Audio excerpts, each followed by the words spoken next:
इनेलो के साथ मायावती का गठबंधन वाकई सबको चौंकाने वाला फैसला है और ऐसे में अब देखा जा रहा है चंद्रशेखर आज़ाद जिस तरीके से ताल ठोकते हुए नजर आ रहे हैं। उन्होंने भी ऐलान कर दिया है कि तमाम राज्यों के विधानसभा चुनाव में उतरकर पार्टी को मजबूत बनाएंगे और अगर चंद्रशेखर आज़ाद यहां पर उतर जाते हैं और मायावती और चंद्रशेखर आज़ाद आमने सामने होते हैं तो वाकई बड़ा दिलचस्प मुकाबला होने वाला है, क्योंकि नमस्कार, मैं आश्रुति, आप देख रहे हैं नेक्स्ट 9 न्यूज़। आपका बहुत बहुत स्वागत हमारे इस खास प्रोग्राम सियासी सच में। बात करने जा रहे हैं मायावती के बारे में, मायावती की तमाम उन रणनीतियों के बारे में जिन रणनीतियों के चलते या जिन रणनीतियों को कहीं ना कहीं एक तरह से उन रणनीतियों पर काम करके मायावती आने वाले समय में अब जीत दर्ज कर सकती है। इस बार के लोकसभा चुनाव में मायावती को बुरी हार का सामना करना पड़ा है। कहीं ना कहीं आंकड़े जो है वो चौंकाने वाले हैं कि 432 सीटों पर मायावती ने अपने प्रत्याशियों को उतारा तो जरूर था, लेकिन एक भी सीट पर जीत नहीं दर्ज कर पाई। उत्तर प्रदेश जो मायावती का एक तरह से ऐसा ग्रह कहलाता था, ऐसा घर कहलाता था, लेकिन उस घर में ही मायावती ने ऐसी दगा का सामना करा, ऐसी बगावत का सामना करा कि ना तो कोई दल के साथ गठबंधन कर पाई और ना ही किसी अन्य दल के प्रत्याशी कहीं ना कहीं मायावती की ओर अपना रुख मोड़ पाए। इस बार बहुजन समाज पार्टी यूपी में हार चुकी है, लेकिन अब मायावती ने कहीं ना कहीं अपनी रणनीतियां बदली हैं और आने वाले विधानसभा चुनावों में मायावती तमाम राज्यों में अपने प्रत्याशियों को उतारती नजर आ सकती है। इसी क्रम में हाल ही की जो बड़ी खबर थी वो यही थी कि हरियाणा में मायावती अभय सिंह चौटाला की पार्टी इनेलो के साथ गठबंधन कर चुकी है, लेकिन मायावती हरियाणा का रुख तो बदल चुकी है। क्या चंद्रशेखर आजाद जो इस राह में बड़े नाम कहीं ना कहीं बने हुए हैं, दलितों के मसीहा कहलाते हैं, क्या आजाद अब अपना रुख हरियाणा की ओर मोड़ेंगे? क्योंकि हरियाणा में इस समय जो सरकार है भारतीय जनता पार्टी की वो लगातार गिर रही है। नायब सिंह सैनी की सरकार पर काले बादल कहीं ना कहीं मंडराते नजर आ रहे हैं और जेजेपी के साथ गठबंधन टूटने के बाद हरियाणा में सरकार का गिरना तय माना जा रहा है। इस गिरती सरकार की रफ्तार को और धीरे करने के लिए और धीमे करने के लिए मायावती अभय सिंह चौटाला के साथ गठबंधन कर चुकी है और वहीं जेजेपी जो है वो इस समय खाली हाथ बैठी है, यानी किसी भी दल के साथ अभी तक गठबंधन नहीं किया है। क्या चंद्रशेखर आजाद वो बड़ी राह बन सकते हैं? क्या चंद्रशेखर आजाद की पार्टी आजाद समाज पार्टी आने वाले समय में दुष्यंत चौटाला की पार्टी जेजेपी के साथ गठबंधन कर सकती है? इसी मुद्दे पर चर्चा करेंगे मनीष से। मनीष, क्या स्थिति देख रहे हैं? देखिए, हरियाणा में मायावती अभय सिंह चौटाला के साथ तीसरी बार गठबंधन कर रही है इनेलो के साथ। आप देखिए, जिस हिसाब से 1900 के सदक में भी जिस हिसाब से कहीं ना कहीं गठबंधन करती मायावती नजर आई थी, अब तीसरी बार 2018 में फिर एक बार हाल ही में गठबंधन हुआ था। अब एक बार फिर उपचुनाव कहीं ना कहीं होने के बाद हरियाणा के विधानसभा चुनाव के लिए मायावती का रुख बदल चुका है। क्या आजाद वो रास्ता एक तरह से उस रास्ते पर चलते नजर आएंगे? क्या गठबंधन करते नजर आ सकते हैं हरियाणा में दुष्यंत चौटाला के साथ?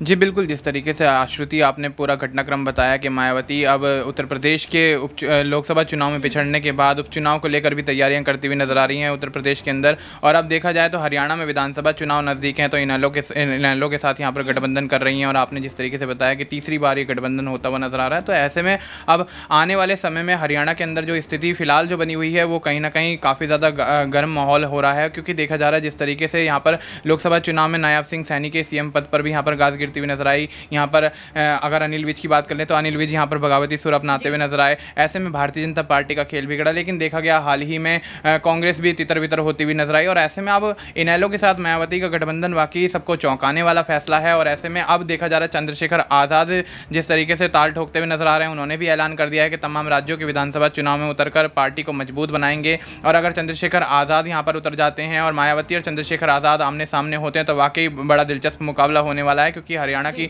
राजनीति में देखा गया है जिस तरीके से किसानों का मुद्दा, खिलाड़ियों का मुद्दा, तमाम मुद्दे ऐसे हैं जिनको लेकर यहाँ पर राजनीति अच्छी तरह से गर्माती भी नजर आई और ऐसे में सरकार फंसती हुई भी नजर आई। लेकिन अब देखना ये होगा कि अगर मायावती और यहाँ पर चंद्रशेखर आज़ाद यहाँ पर कुछ सीटें निकालने में कामयाब होते हैं तो क्या कुछ यहाँ पर हरियाणा के लिए करते हुए नजर आएंगे? क्या ऐसी वो योजना लेकर आएंगे कि उसके बाद यहाँ पर अपनी पार्टी को अगले चुनावों में और भी ज़्यादा मजबूत करते हुए नजर आएंगे? क्योंकि देखा गया चंद्रशेखर आज़ाद ने लोकसभा चुनाव में जिस तरीके से नगीना लोकसभा सीट से जीत दर्ज की और पहली बार ही लोकसभा चुनाव में उन्होंने जीत दर्ज की है, तो उससे काफ़ी वाहवाही उन्हें मिली और ऐसे में काफ़ी यहाँ पर शाबाशियां लोग देते हुए नजर आए। तो ऐसे में अभी देखा जा रहा है कि मायावती जो इतनी पुरानी खिलाड़ी हैं राजनीति की, वो किस तरह से यहाँ पर पिछड़ती हुई नजर आई और एक भी सीट लोकसभा चुनाव में नहीं निकाल पाई। तो आप देखना वाकई दिलचस्प होगा कि हरियाणा में जिस तरीके से इनेलो के साथ गठबंधन करती हुई नजर आई हैं और यहाँ पर देखा जा रहा है राजनीति जिस तरीके से दिन प्रतिदिन गर्माती हुई नजर आ रही है, क्योंकि लोकसभा चुनाव के बाद यहाँ पर माहौल काफ़ी ज़्यादा बिगड़ता हुआ देखा गया और उसके बाद अब विधानसभा चुनाव को लेकर जिस तरीके से तमाम पार्टियां तैयारियां करती हुई नजर आ रही हैं और एक भगदड़ सी मची पड़ी है।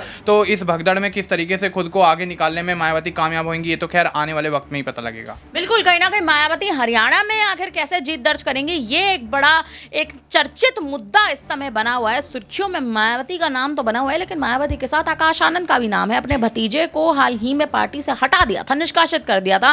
नेशनल कोऑर्डिनेटर यानी राष्ट्रीय संयोजक का पद उनसे छीन लिया गया था और अब एक बार फिर से उन्हें वो पद सौंप दिया गया है। लेकिन आकाश आनंद ने अभी भी चुनावी रैलियों की शुरुआत नहीं की है। कहा जा रहा है कि हरियाणा में आकाश आनंद अब कहीं ना कहीं जमीनी स्तर पर उतर सकते हैं, एक बार फिर से चुनावी रैलियों की शुरुआत कर सकते हैं, क्योंकि हरियाणा में मायावती का तो गठबंधन हो चुका है। लेकिन चंद्रशेखर आजाद क्या इस बात से खुश हैं? क्या चंद्रशेखर आजाद इस बात से सहमत है? क्योंकि आजाद और मायावती के गठबंधन की बातें कहीं ना कहीं लगातार चल रही थी। जिस हिसाब से मनीष आप देखें, सुर्खियों में कहीं ना कहीं आजाद और मायावती के गठबंधन के तमाम किस्से चल रहे थे, तमाम किस्से उठ रहे थे।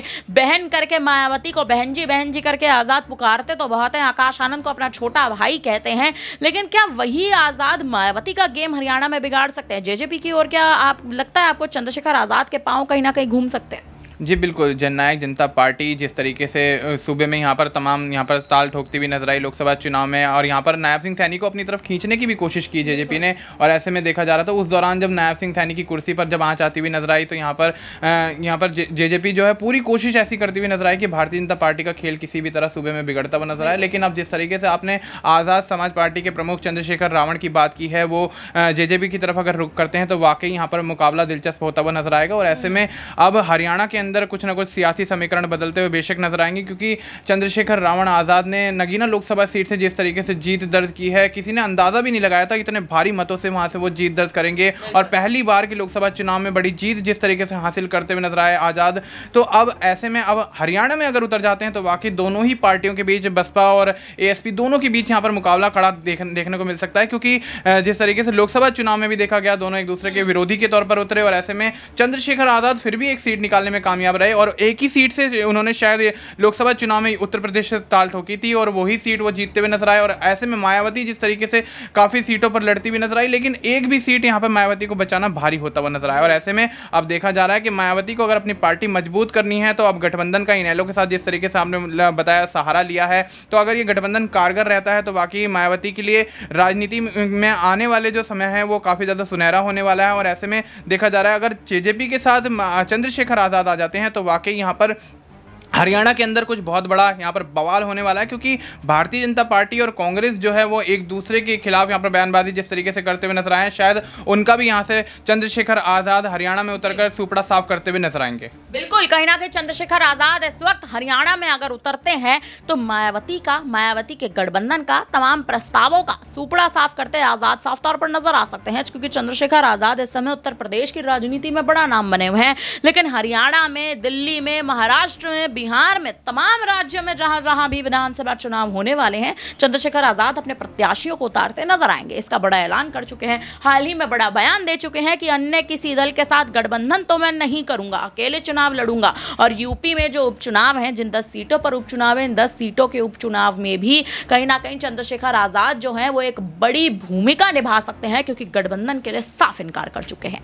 अब यह देखना दिलचस्प है कि मायावती आखिर किस रणनीति से चलेंगी, क्योंकि मायावती हरियाणा में तो चुनावी बिगुल फूंक चुकी हैं, लेकिन अब क्या यह रणनीति मायावती के पक्ष में जाती आने वाले समय में नजर आएगी? क्या आजाद अपनी हार का एक बार सामना कर सकते हैं? बड़ी जीत के बाद क्या गुरूर चंद्रशेखर आजाद का टूटेगा, या फिर मायावती एक बार फिर हार का ही चेहरा देखेंगी? फिलहाल अब इस पर आप क्या कहेंगे, आप हमें कमेंट करके जरूर बताएं। तमाम बड़ी खबरों के लिए आप बने रहिए हमारे साथ, देखते रहिए नेक्स्ट टाइम न्यूज़। धन्यवाद।